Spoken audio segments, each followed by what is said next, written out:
They laid him down beneath the clay, but he'll not lie there past today. Out of the ground and sold away, and by morn he at the school will be, showing his anatomy, and we will 12 pounds richer be. Out of the ground and sold away. We'll take him out with none to wear, and rid him of his teeth and hair, and place him in the doctor's care. Out of the ground and sold away, and by morn he at the school will be, showing his anatomy, and we will 12 pounds richer be. Out of the ground and sold away.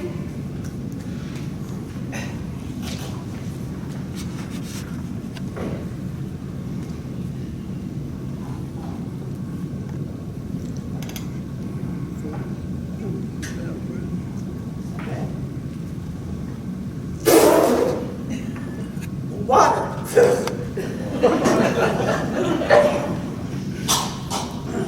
It's no good for nothing.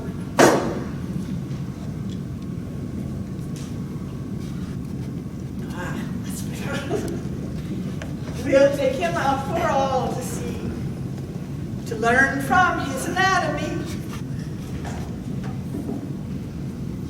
and show him to the doctor's fee. Out of the ground and sold away.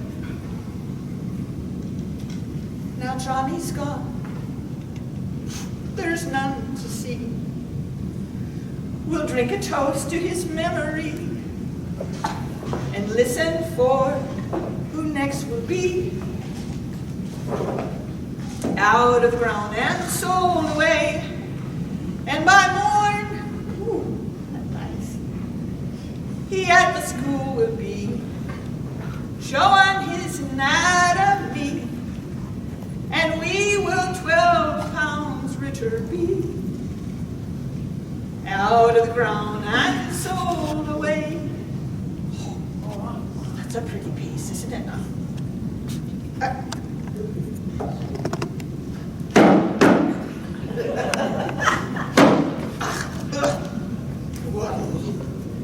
Little Crawley's good for nothing.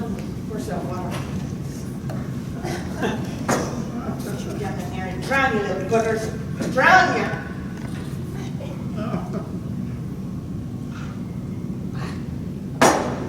Better. That's better. It's a good piece. Oh, look at that one. Isn't that nice? No. Oh, it looks so nice in that one, I know. Some of you could use that. A nice little piece, that. Oh, look at that. Look at that. Wouldn't I be fine now? Oh, that's good, that's good. Many of those. Many of those. Many of those. Well, that's good. Oh, I'm sorry. Shalom, good evening to you. My name's Maggie. I just stopped in for a bit and a sip while I wait for a friend of mine. Old Badger's his name. Do you know him, Old Badger? Yeah. Well, if you do, you wouldn't be up on your feet and breathing. No. Those who've ever seen his face don't remember it. But he's a good man. Sure aren't I the one to know it? For didn't he find me out here in the streets, wandering around, starving to death, and help me out? He's a good man. You see, I wasn't always so fine as I am now. I guess you can tell that I'm from Ireland, and I come here as an indentured servant. My husband and I and children, back 10 years ago or so. And I've spent most of those years in the colonies of Charleston and North Carolina, wearing a metal collar around my neck, having to serve 10 years for the time that I was gone. Well, Those were hard years, sir. And I wear the scars on my neck from it. Scars on my neck and on my soul. And I tell you, they were hard enough that I'm not the same woman as I was when first I came here. I'm a much harder woman than I was. I've had to be. I've had to learn to be.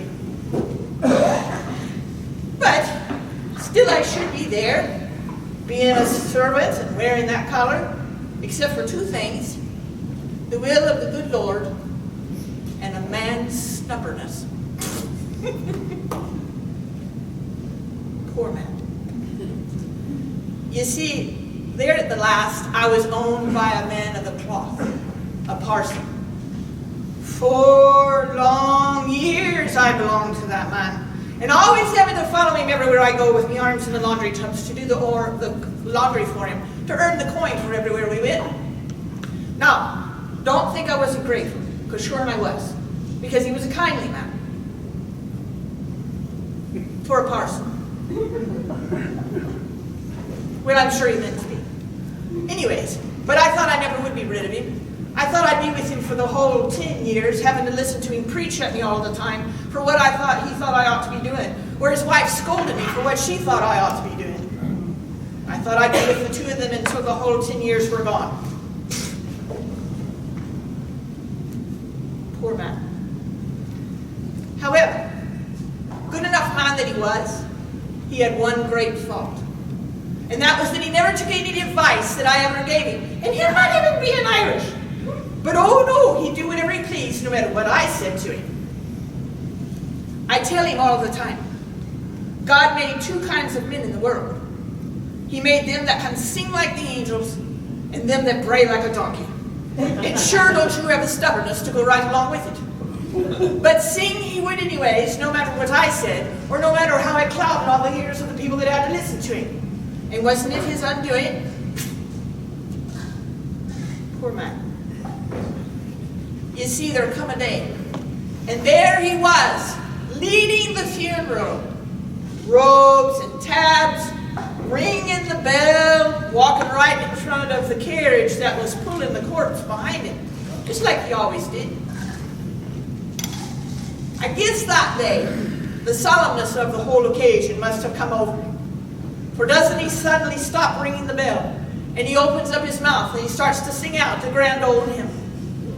Well, them black horses that was pulling the corpse behind him, I don't think they had a musical ear betwixt them, because they started to snort and plunge about, and the next thing you know, they plunge forward to run, and right over him they go. Poor man. Well, they took his broken body home to die. But before they took him away, and before he left us all, he called me into where he was. And then he tells his grieving wife to call the magistrate and take my papers and set me free. And wasn't I surprised at that? And so I asked him, why? Why do you set me free like that? I never forget the words he said to me that day.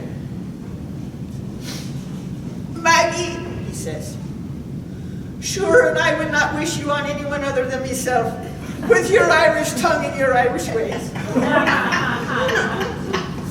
Wasn't that just kindness in itself? God rest his soul. Of course, I don't know exactly what he meant by those words, but I do understand that he was setting me free, and glad I was one thought. Now, he hung on too long, and so I left before the very end, because I was afraid his wife would change her mind. And I'd always thought that when I was free, I would go west in order to get some land to make a place in a home. Because that was the dream that my husband Robbie and I had before, when we first came as indentures. But Robbie died, you see, before I was free. And so there was only me that was left. Well, me and the 2 children that were sold away from us the day that we landed in Charles. So when I got free earlier than I thought, I says to myself, Maggie says, sure you can't walk through the door of a new life till you close up all the doors of the old one. And weren't my children part of that old life? And didn't I need to find out where they were and if they were alive or dead and do what I could to help them? Wouldn't any mother do that? They were 6 and 10 the day that they were sold away from us. And now, Brenna would be 14. And Colin, he would be almost 18. Almost a man. So, back to town I came. Begging, stealing, scraping my way till I got here, and that's when Badger found me in the streets, out here starving to death and offered to give me work. Now, I haven't found them yet, but I'm looking. I'm looking.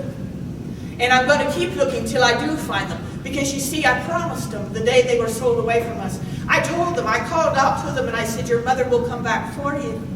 I promise. And look, you see, I'm putting back a little of everything I'm earning so that when I do find them, I can buy their freedom and take them with me west if they want to go. And if they don't want to go, I can at least help them get started here. But it's slow coming. Now they're worth a lot more. But it doesn't matter. I'm going to keep working on it. I'm going to keep saving my money until I find them. I don't even know what they look like anymore. It's been so long. But I know when I see them, my heart will know what they are, who they are. Because a mother's heart never forgets, does it? And I promised them. And I keep my promise. But until then, I'll keep working at what Badger has me to do.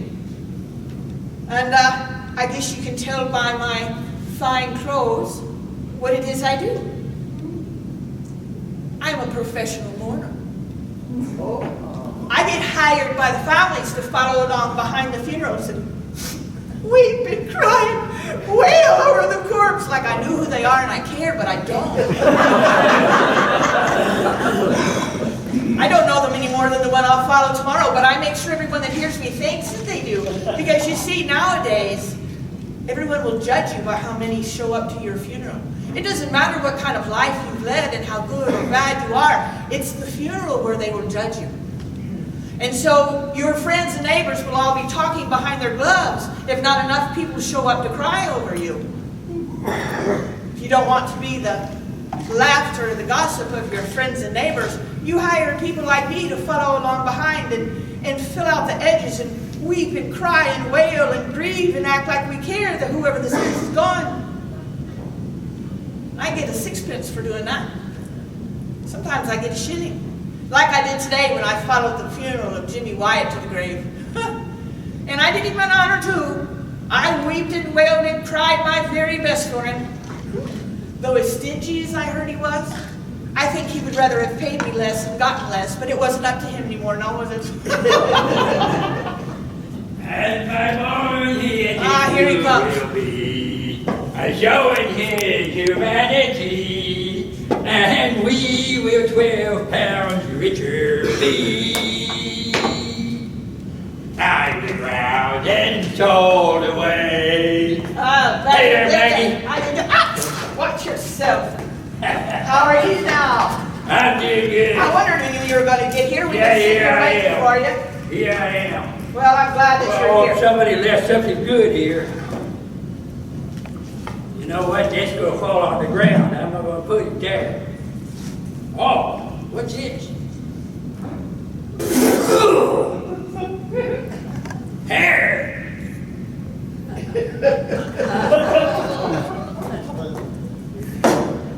Well, here it is, Maggie. Well, I'm glad you're here. I've been waiting for you. I see you found his tools. I got him. That's good, that's good. Did you get lucky to where he needed to go? Yeah, I got him there. That's grand. Did you get paid for? Of course I got paid for the delivery. Oh, that's grand, that's grand. Ah, well, poor lucky. His bad luck was our good luck, wasn't it now? Poor man.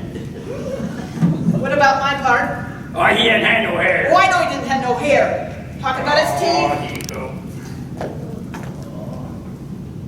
Who would have thought he had those? Oh, I never would have known that. I never heard everything from out. Ah, who about that? Those are grand teeth. Who would have thought? Ah, well. Listen, you better go through those tools before you go anywhere with Don't them. give me anything I'm a bad. I'm not saying anything bad about the dead. I'm just saying you know how he was when he had too much. God knows he's sober now, though. You better check them good. Poor man, yeah, poor man.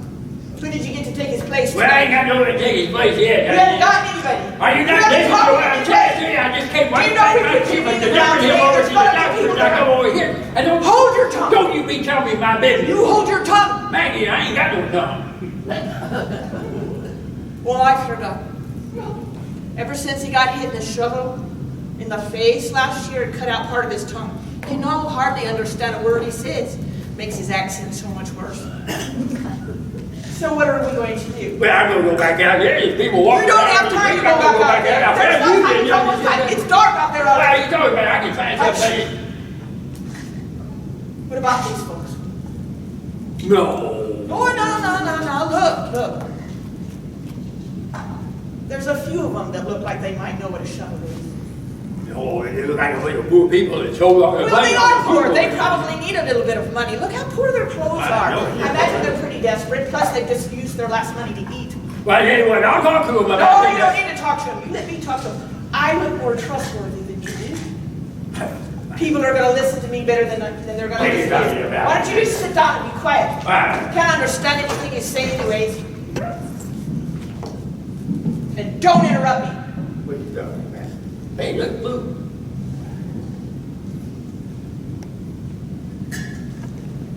Are you talking or you what? I wait for you to sit down because I know your mouth will move if you're standing up. That's only good. Well, now. And aren't you just the lucky folk to be in the right place tonight? Sure, and it's nothing but fate that brought you here to have your supper, or you might have missed the grand opportunity that we're going to be presenting to you right now. Right. Now, would any of you be looking for just a wee bit of work? Oh, not much. Maybe 3 or 4 nights a week? Just a few hours of those nights? No? What if I told you you could make a year's salary in those 3 or 4 nights every week? Ah, that sounds better now, doesn't it? I do get it. You see, all it takes is just a wee bit of digging. But the dirt is loose, and it's very soft because it was dug once already and only maybe a day or so ago. Now, Badger here is in what you might call the medical supply business. He's the one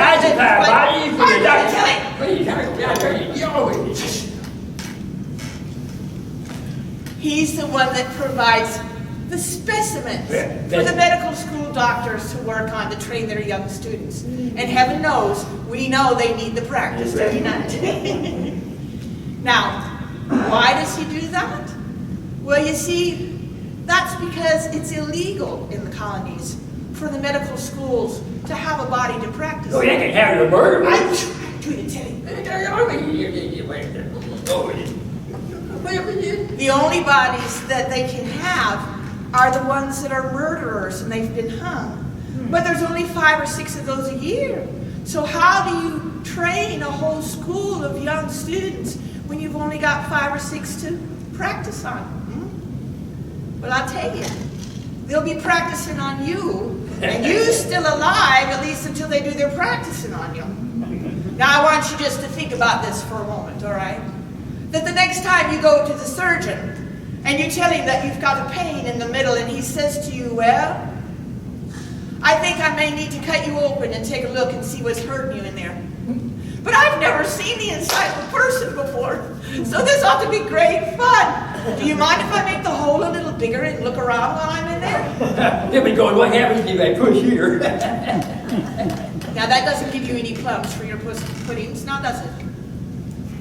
And why are they having to do that? Why are the doctors not having anybody to practice on? Why do they only get the murderers? Well, you see, that's because a long time ago, it was taught that when a body dies, the soul stays with it.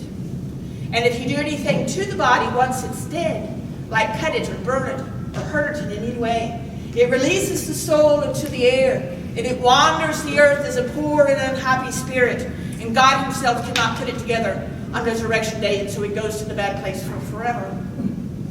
Now, one of them old English kings, some Henry something, I forget which one, he decided that he liked that so much that he was going to include that in the murder punishment.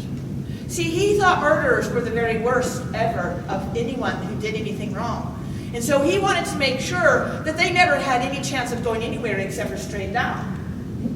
And so he wrote that into the murder punishment. That's why when you see the murderers on the galley and they're being hung, the little man on the other side who's got the roll, it's reading it, says, "For crimes committed against the crown, you shall hang by the neck till you are dead, and then your body be cut down and given over to the doctors or to the scientists for dissection. May God have mercy on your soul." That's right. Now, what fine person do you know wants one of their dearly departed to suffer the same fate as the murderer? Like our grandma, you know. And that law that was made in England came over here, and it's in all of your colonies now. And so nobody's going to change that, because what politic man in his right mind is going to stand in front of his people and go, "Well, I think we need to change the law about the dissection and let them have grandma no matter what happens to her soul." Now that's when a man's throat would get cut by his tongue, would it not? Watch. Look. You see? I see that look on their face. Right there. Yeah, but you got to get look. You got that long look. You're I know what you're thinking. You thinking, yeah. You're thinking you're thinking the very worst of us, and what is in your face is the word grave robber. Oh. That's so filthy, and that's not what we are. Oh. A grave robber is someone who breaks into the grave This big one. and takes the clothes or the jewelry or whatever fine thing that poor dead person has taken to the grave with them. Now that's illegal. That will get you hung. Right. We don't take any of those things. We just take the body. So why do we deserve such horrible names like that? No. And not only that, they call us things like sack 'em up men. Oh, thank you. Or body snatchers. Yeah. Or ghouls. Ghouls. Ghouls. Nice. Us ghouls. It's so hurtful. We like to call ourselves resurrectionists. That's right. Because that's what we do. We resurrect the dead to be of some good to society, whether they ever were before or not. And we like to think of ourselves as human. What are we human? What's that word? Humanitarian. What is it again? Humanitarian. Humanitarian. Human tyrants. Oh, go You know, not taking from our fellow man, but handing something back to them, providing a service for them. Oh, what great and noble work this is, do you not think so?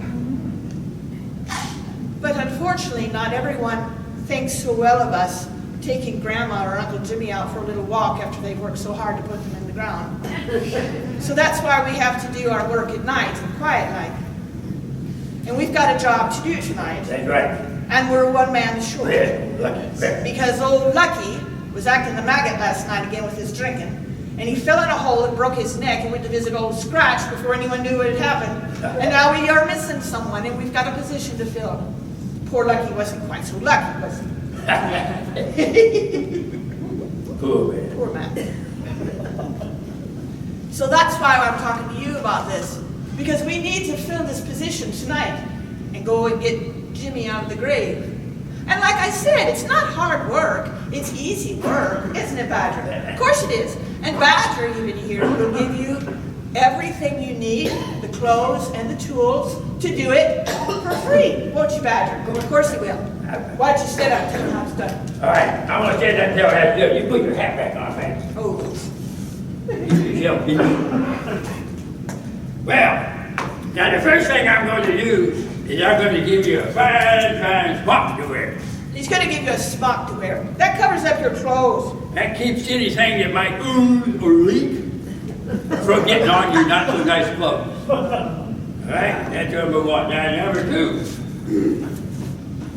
is we're going to take this cloth and we're going to spread it out right next to the grave. First thing you're going to do is take that cloth and lay it down right alongside the grave. That's what I said. I'm just telling them because nobody can understand you. Now, we don't have to uncover the whole coffin. You don't have to uncover the whole grave. Down to where it gets. We only have to uncover it down to the shoulders, right That's there. right at the elbows, where it gets wide. That's right, where it gets a little bit wide. There's no reason to uncover the whole thing. Because you want the rest of the dirt to hold it in place. You want the rest of the dirt to hold the bottom of the coffin in place. And the next thing I'm going to do is I'm going to take this little bunghole maker right here. Take And that little I'm gonna bunghole put a hole maker. right there next to the person's head, right there at the top. Those are coffin lids, they're only about that thick. You see, we're going to make a little air hole because we know he needs some fresh air. He's been in there for about, a day or so. And then we're gonna take this. But now you got to be careful that you don't put it right in the middle and make a third eye because the doctor doesn't like that. Boy, that lucky was a neat version. And then we're gonna take this little corkscrew looking thing right here. And then you just check that little hole I just made is a coffin lid. That's gonna go down through that hole. And we're gonna turn it like that. Till he grabs the bottom of the lid. Grabs the bottom of the lid. And then you and your partner are going to take a hold of the rope. And 1, 2, 3, pop! And because the rest of the dirt is holding the end of the coffin down, the front of it will break. I don't know why you got me up here talking. You do it very good. You got it. It's something to do. And And when it breaks off, there'll be Jimmy just laying there waiting to see waiting it. for it. Well, the next thing you gotta do is you gotta take these hooks right here. Oh, no, don't worry. No. He's dead. We ain't gonna hurt him none. I heard that. Ooh. You won't feel it either. Put them underneath his armpits. See? Just like that. And you just Sliding right out, just as slick as he can be. Put him in the bag, put the lid back on, put the dirt back in, and then pat it all back, put everything back exactly the way it was, and we're done, and we're gone. And the whole thing only takes what? Oh, 40, 45 minutes. 45 minutes, which means you and your partner ought to be able to get 6 to 8 of these a night. That is one night we got 19. 19 one night. Oh, that was a good night. That was a grand night. Oh, yeah. Now, When you get the body out, I'm telling now, you sit down and be quiet. Oh, that's right. You don't make me fold this up, man. I am. You hang on to those. Now, there's one more wee little thing you got to do when you're taking Jimmy out of the grave tonight. And that's that you got to take off anything that's not growing on him. That's right. Any clothes, jewelry, wig, glasses, anything that the good Lord didn't put on him permanently, you're going to have to take off. Because all of that's got to go right back in the coffin. And when you pull out Jimmy, he's got to be naked as when he came into the world. Right. Because if you pull out the other things and take them with you, that's stealing. Because that's property. Right. So the law says as long as we put everything back and we take just the body, we haven't done anything wrong. Because you see, the person that owned the body's dead, so they don't own it anymore. Isn't that grand? You need to remember about honey. Tell me about honey. That's right. Now, if you're tempted to take any of the little baubles that you might see in that coffin, you just remember that while honey tastes sweet, nobody licks it off a briar. Just take the body. That's right. You just take the body. That's why it's not exactly illegal. So the law will look the other way when we're doing these things. And if you do get caught doing it, it's just a slap on the wrist. It's a misdemeanor, a little fine you got to pay, but the doctor will pay it for you because he needs you to keep going. You know, your family is who you got to watch out for. Well, that's true. It's not the law we have to be careful of. It's the families we got to watch. Because while the law doesn't mind so much if we take Jimmy for a walk tonight, his family probably will. And so you've got to be very careful that you don't disturb the grave in such a way that the family comes back tomorrow and can see where he's been moved. Right. Put everything back exactly the way it was. That's right. Because see, we care about these families. Everything's happening with that. Haven't they suffered enough? No. They've lost someone that they've loved. And how bad would it be if they came back tomorrow and found the dirt all disturbed and knew that Uncle Jimmy had taken a walk and not come back? We want them to be able to stand by that grave tomorrow and weep and wail and grieve and cry and never know he's not there to hear him anymore. And Hey, we don't have to work every night. Well, that's right. Now, you don't have to work every night. We don't work when it rains because things are too slippery. And we don't work when the moon is full because people can see what we're doing. And if it's the digging that has you worried, well, the truth of it is we don't always have to go into the grave to get the body. If you have the money and the smarts to go with it, you can always find somebody that will help you make an easier way of it. That's right. You see, everybody has a price. And there's not a single household out there that doesn't have a servant or a family member that would be willing to take a bit of a bribe and leave the window open the night before the body takes a walk to the grave. All you've got to do is go in and take them out. Just be sure you take some rocks with you to lay in the coffin before you put the top back on. Even them out. So it looks like a heaviness to carry to the graveyard the next day. And if you don't want to do that, then go straight to the graveyard and bribe the sexton, the keeper of the graveyard, or the gravedigger himself. You don't want your person sticking up out of the ground with his nose and his toes sticking, but it doesn't hurt to leave him a little closer to the air. And on the days you don't have those things to do, you go to the poorhouse, or you go to the hospitals, and you ask about the unclaimed bodies in the basement, and how you didn't know that Aunt Agatha had died, and if you'd just known, you would have taken care of her, and so you want to bury her because that's how you make yourself feel better about it. And they'll be glad to hand her off because they don't want to pay for it. All right, Maggie, what's your part of this? Well, I was kidding. What you doing now? It's getting late out there. It's dark already. Well, I'm sure you're thinking to yourself, well, Maggie, this all sounds fine and good, but what's your part in it? Because you can tell that I'm not a digger and I'm not going to be going to the graveyard with you at night. That's no place for a fine lady like myself. Call yourself a fine lady. I'm not saying, I'm just telling you.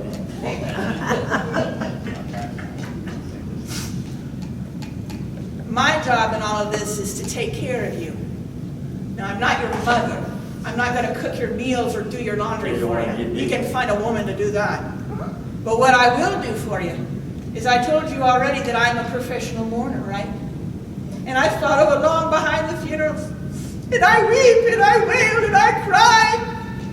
And I watch. And I stand by the side of that grave and I make sure that they're not going to do anything to it to try to trap you, because they will. You see, they know that we're out here and they're going to do things to that grave to try to stop you from getting Uncle Jimmy out tonight.